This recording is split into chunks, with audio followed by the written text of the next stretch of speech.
Hello, and welcome to the Benevolent Corvus YouTube channel. I am your host and guide through the liminal space, Benevolent Corvus, aka Sophia.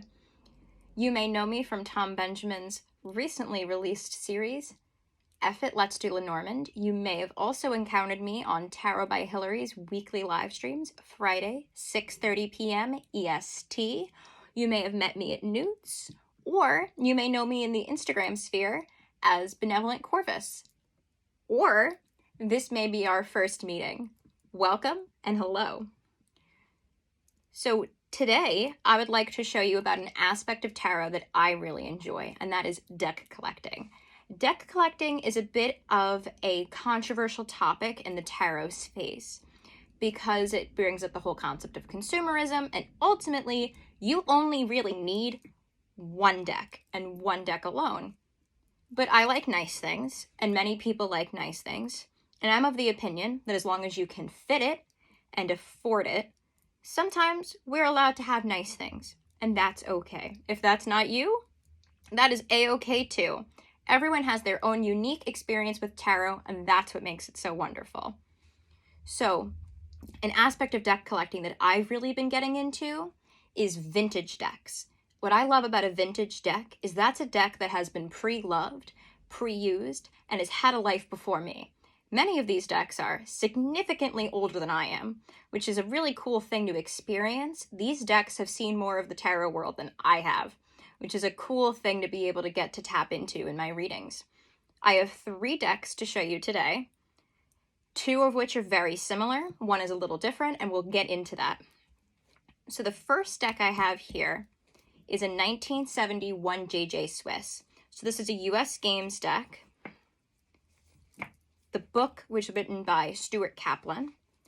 And so this is a Tarot de Marseille.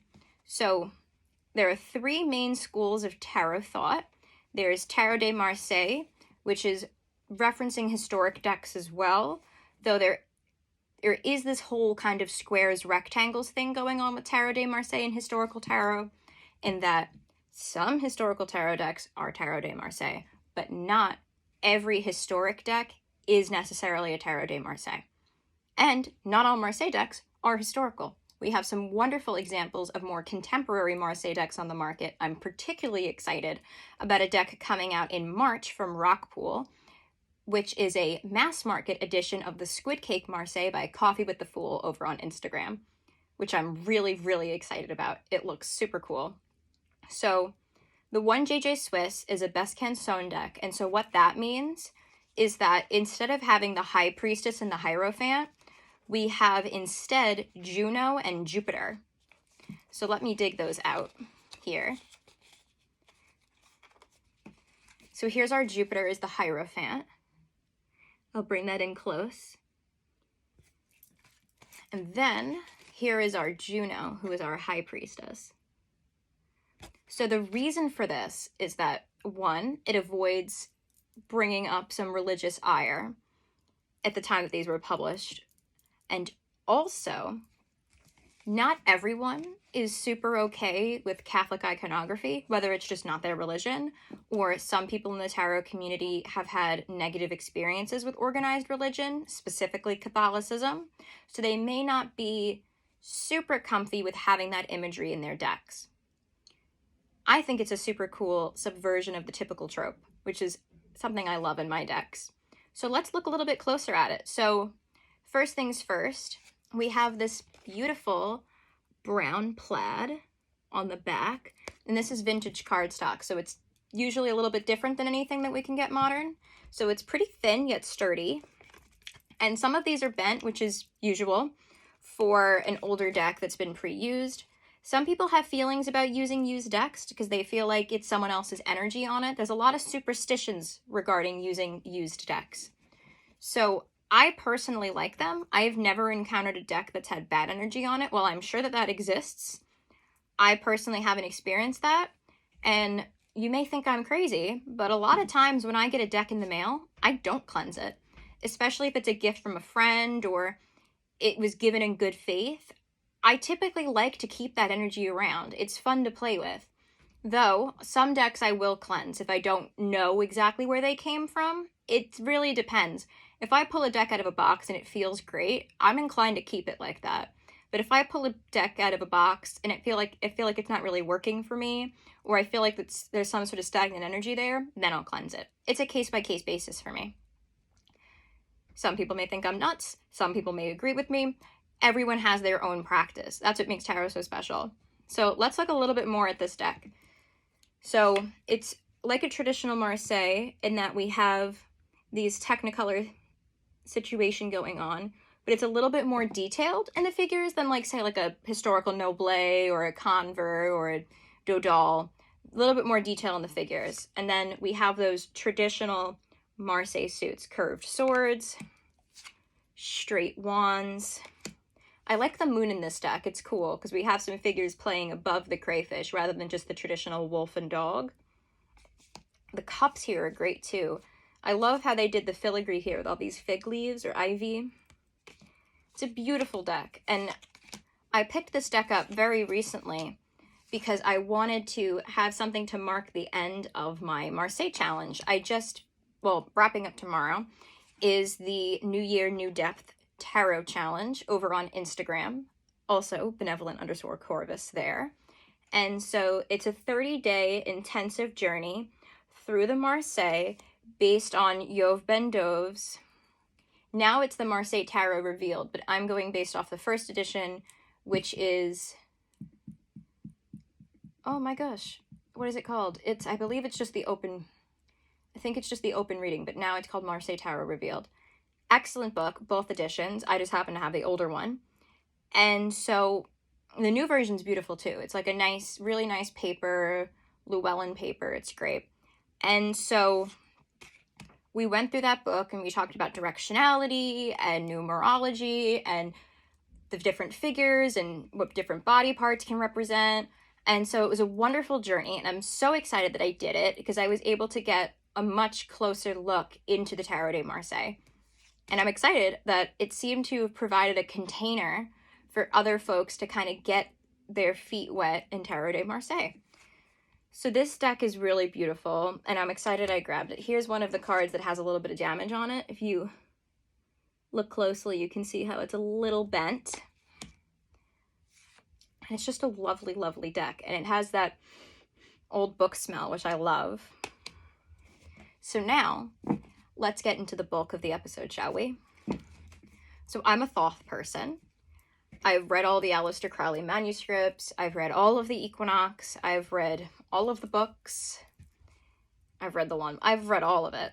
And so, as a result, I've formed my opinions, positive and negative, regarding the system, and it's still my favorite system to this day. So, I love the Thoth because there's so many layers that you can add on top of it. And I'm of the opinion that you can add as much or subtract as much as you want, which may be a little controversial. I got into Thoth Tarot a couple years ago, and what really launched my interest into the Thoth was I took the Tarot Mothership course with Tarot with Joe on YouTube, Joe Monteleone, who is fabulous, by the way. And so that really helped me take my Thoth understanding to the next level, and now I'm obsessed. So that's the one thing with Thoth, is it's very much a thing that you get into, and then you become obsessed with it. I definitely don't think that the only deck I'll ever need is a Thoth, because I am a maximalist and a magpie. My favorite deck is the deck that just came in the mail, is what I say to all my friends in my tarot coven. So take it with a grain of salt, but I love Thoth. And so I always have one with me at this point. So I have four original Thoth decks now, and I have 3 Thoth decks of different flavors.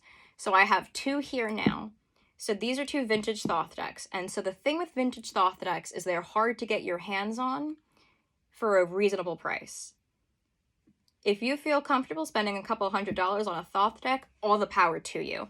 But we are in 2 different tax brackets, my friend. So what I have here is 2 of them.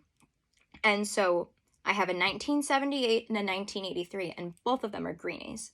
So what a Thoth greenie is during 1978 and 1983, there were print errors with the deck. So instead of having the gray borders that we're all used to, there was a green hue.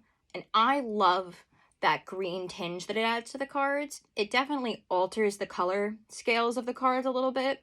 So you'll have to take it with a grain of salt if you're very specific about your color scales, the queen scale, the prince scale, the king scale, all of those things.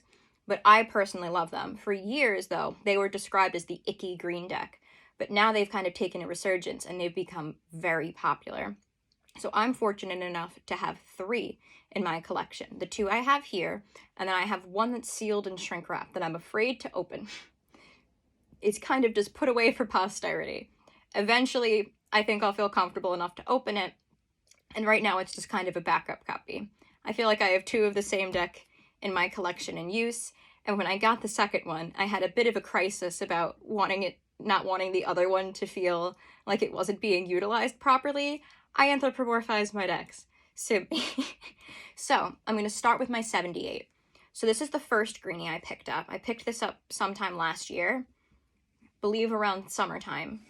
And so this deck is definitely more used than the other one. And what I did, and what I recommend if you're looking for a Thoth greenie or a vintage Thoth or just any hard to find deck, is I would go on eBay and make a series of saved searches.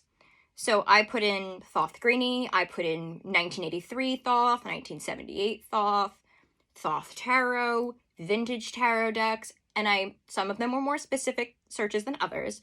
So eventually, one came up in my price range, and I got the email notification, and then I was able to jump at it, and I was lucky enough to pick this one up.